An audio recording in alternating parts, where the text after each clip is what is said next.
E aí, pessoal, tudo bem com vocês? Espero que estejam todos bem, tá? A nossa aula de hoje nós iremos falar sobre a localização de um número real na reta numérica. Na aula passada, nós definimos o que seria o conjunto dos números reais, apresentamos, inclusive, qual a principal diferença entre um número racional e um número irracional e vimos que a junção desses dois conjuntos gera o conjunto dos números reais.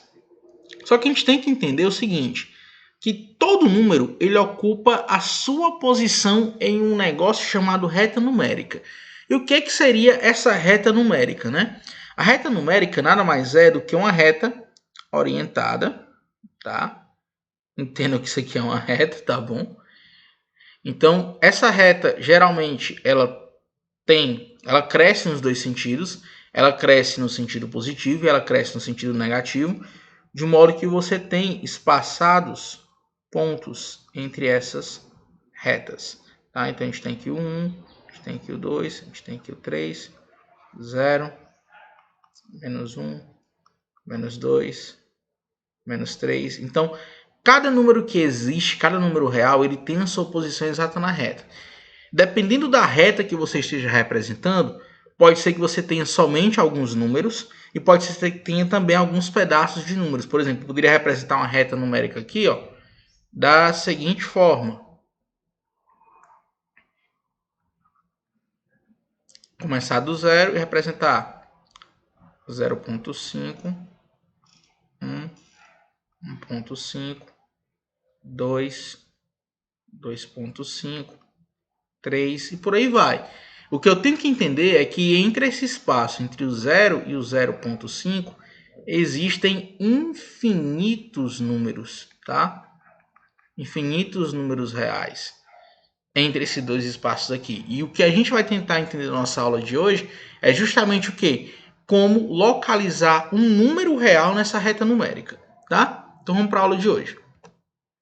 Para a gente poder entender, a gente vai imaginar uma situação hipotética. Imagine só que um aluno chamado Jean chegou na aula de matemática e a professora pediu que a turma dele localizasse os seguintes pontos na reta numérica. Então ela queria que localizasse na reta numérica o número 3 meios e o número raiz de 5. Aí o Jean disse, beleza, é fácil demais. O que é que ele fez? Ele criou uma reta numérica com algumas marcações e ele foi esperto assim, ó, vou marcar minha reta numérica da seguinte forma. Eu vou pegar o espaço entre 0 e 1 e vou dividir em 10 espaços iguais. Cada espaço desse aqui equivale a 0.1. Então aqui é 0.1, 0.2, 0.3, 0.4, 0.5, 0.6, 0.7, 0.8, 0.9, 1. 1.1, 1.2 e assim foi fazendo. Por que o Jean fez desse jeito? Porque ele quis fazer desse jeito. Lembrando mais uma vez que como você vai traçar a reta, fica ao seu critério, tá? Então como é que ele localizou 3 meios? O que é que nosso amigo Jean fez? Ele dividiu simplesmente 3 meios, 3 dividido por 2, dá 1,5. E ele localizou na reta onde estava responsável o posicionamento 1,5, tá? Ele tentou fazer a mesma coisa com a raiz de 5, mas ele se viu num problema. Que problema é esse? O número raiz de 5 é um número irracional. Logo, o que acontece, pessoal? Ele não tem um valor exato para ele. Então, ele não tinha como marcar com exatidão a posição real. E é justamente aqui onde vai entrar todo o X da nossa questão. Nós não estamos preocupados aqui em marcar com exatidão o posicionamento de um número na reta numérica. Até porque alguns números você não consegue marcar com exatidão, caso os números irracionais. Então, o que é que o nosso amigo Jean fez para ele tentar localizar esse ponto? Ele começou a descobrir os números que a gente chama de quadrado perfeito, tá? Esses números eles possuem raiz quadrada exata. Então ele foi lá, raiz de 1 é 1, raiz de 4 é 2, raiz de 9 é 3. O que o nosso amigo Jean percebeu? Ele queria a raiz quadrada de 5. Então ele observou o quê? que o número 5 ele está entre o número 4 e 9, que são números que possuem raízes exatas. Qual a raiz quadrada de 4? 2.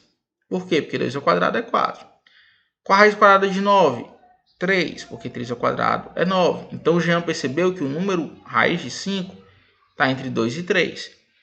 Aí ele não estava contente com isso. Eu vou tentar aproximar mais. O que ele fez? Ele começou a pegar trechos decimais. Então ele pegou 2.1 e elevou ao quadrado. 2.2 e elevou ao quadrado. 2.3 e elevou ao quadrado. Ele, opa, passou do 5. Então o meu número vai estar entre 2.2 e 2.3. O que é que ele fez? Tentou aproximar ainda mais. Agora, pegando espaço, dividindo em pedaços ainda menores. Fez 2.2, 1 ao quadrado, 2.22 ao quadrado, 2.23 ao quadrado, 2.24 ao quadrado. Ele, opa! 5 está entre esses dois números aqui, a raiz quadrada de 5. Porque reparem que está entre esses dois valores. E o nosso amigo Jean poderia continuar fazendo isso daí, meu amigo, infinitamente, até ele chegar na aproximação que ele achasse interessante. O que está acontecendo? O que a gente pode perceber? Que quanto mais tempo ele vai fazendo, repare que maiores estão ficando os números, né? Menores na realidade, mais bem aproximados. A aproximação cada vez mais próxima do valor que ele deseja, mas as contas também estão ficando cada vez mais complicadas. Por exemplo, o próximo passo seria ele fazer 2.231 ao quadrado. Isso equivale a ele multiplicar 2.231 vezes 2.231. Essa multiplicação que resultaria num trabalhinho até grande. Se tivesse calculadora, tranquilo, mas se ele tivesse que fazer isso na mão, ia dar muito trabalho. Então o nosso amigo Jean parou aqui. E ele localizou, certo, o valor. Lembrando que ele estava entre o 2.23 e entre o 2.24. Então como é que o nosso amigo Jean fez? 2.1, 2.2. Então ele dividiu o espaço de 2.2 até 2.3 em 10 e trabalhou, ok? Próximo passo aqui a gente vai tentar ver como localizar esses números reais na reta numérica. E como é que a gente pode fazer isso? Simples. A gente tem aqui, ó, uma série de itens, tá? E a gente vai trabalhar com eles. Primeiro item A, raiz quadrada de 4, depois o item B, que é o E, raiz quadrada de 9, π, raiz de 15, 3 sétimos e raiz de 31. Primeiro passo, a gente vai pegar aqui a nossa reta numérica, parecida com o que a Jean utilizou, espaçados entre 0.1. No item A, a gente vai reparar o quê? Raiz quadrada de 4 é 2, é exato. Então, como é exato, eu vou colocar aqui item A, tá? Item B, a gente tem o E. O E é um número de Euler, 2.71 aproximadamente. É um número irracional. Deixa eu colocar 2.7, que é 2.5, 2.6, 2.7. O próximo, que é o item C, raiz quadrada de 9, que é 3. A gente vem aqui, item C. O próximo, que é o D, π. Π é um número irracional, aproximadamente 3,14, 3,1. Então vai estar aqui, ó, π. Tá? Opa. Vamos agora para o que mais complica, né? Chegamos no item E. No item E a gente tem raiz quadrada de 15. O que é que a gente vai fazer para encontrar esse número aqui? O nosso intuito aqui, pessoal, não é que nós tenhamos a obrigatoriedade de descobrir com exatidão onde está o número. Então, o que a gente vai fazer? Nós vamos simplesmente procurar um número próximo a esse. Então, vamos fazer aqui, ó. 2 ao quadrado, 4. 3 ao quadrado, 9. 4 ao quadrado, 16. Repare que eu estou procurando o número 15. O número 15 está abaixo do 16.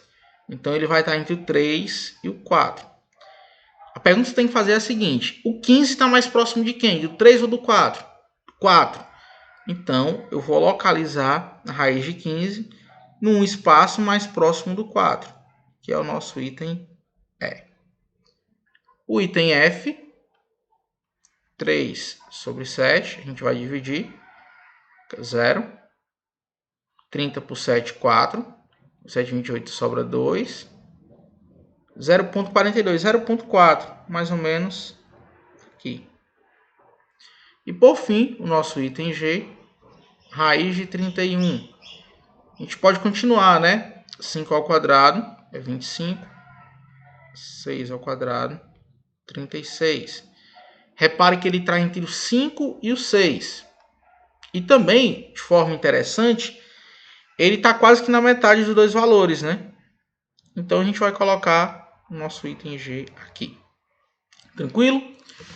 Lembrando, pessoal, que, mais uma vez, o nosso intuito não é localizar com exatidão. A gente só quer entender o posicionamento dele. O que é interessante, o que é que eu quero que vocês entendam? Que a raiz de 15 é um número que está entre 3 e 4. Tá? É isso que eu quero que vocês entendam. Quero que vocês entendam que a raiz de 31 é um número que está entre 5 e 6. Não precisa saber a posição exata dele, tá bom? Certo? Então, agora nós vamos para a nossa atividade. Tá? Qualquer dúvida que vocês possam ter, podem ficar à vontade para perguntar lá no privado. E a gente se vê na nossa próxima aula. Valeu, galerinha!